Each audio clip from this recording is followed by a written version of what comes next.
മനസ്സിനെ വരിഞ്ഞു മുറുക്കിയ പ്രശ്നങ്ങളോട്, നിങ്ങളെ വേദനിപ്പിക്കുന്ന വിഷമങ്ങളോട് നിങ്ങൾ പറയുക, എനിക്കൊരു അള്ളാഹു ഉണ്ട്, നമ്മുടെ റബ്ബ് നമ്മളെ കൂടെ ഉണ്ട് എന്നുള്ള ആശ്വാസം ഉണ്ടല്ലോ, അത് വല്ലാത്തൊരു ആശ്വാസമാണ്.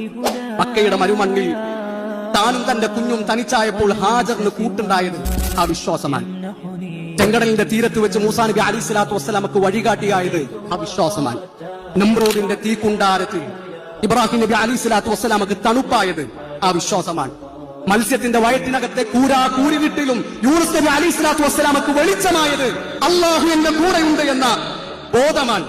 രോഗം ശരീരത്തെ കാർന്ന് ഇല്ലാതാക്കുമ്പോഴും അയ്യൂബ് നബി അലൈഹി സ്വലാത്തു വസ്സലാമക്ക് ആശ്വാസമായത് എന്റെ റബ്ബിന്റെ കൂടെയുണ്ട് എന്ന വിശ്വാസമാണ്. ഫിർഔൻ ക്രൂശിച്ച് ഇല്ലാതാക്കുമ്പോഴും ആസിയ റളിയല്ലാഹു അൻഹയുടെ മനസ്സിലുണ്ടായിരുന്നത് അള്ളാഹു ഒപ്പമുണ്ട് എന്ന വിശ്വാസമാണ്. പ്രിയപ്പെട്ടവരെ, സങ്കടപ്പെടേണ്ടതില്ല, വിഷമിക്കേണ്ടതില്ല. നിങ്ങളാരും ഒറ്റക്കല്ല, നിങ്ങളാരും തനിച്ചല്ല. നമ്മുടെ ഒക്കെ കൂടെ നമ്മുടെ റബ്ബുണ്ട്. അലൈസല്ലാഹു ബികാഫിൻ അബ്ദാ, അലൈസല്ലാഹു ബികാഫിൻ അബ്ദാ. അല്ലാഹുവിന്റെ അടിമക്ക് അല്ലാഹു പോലെ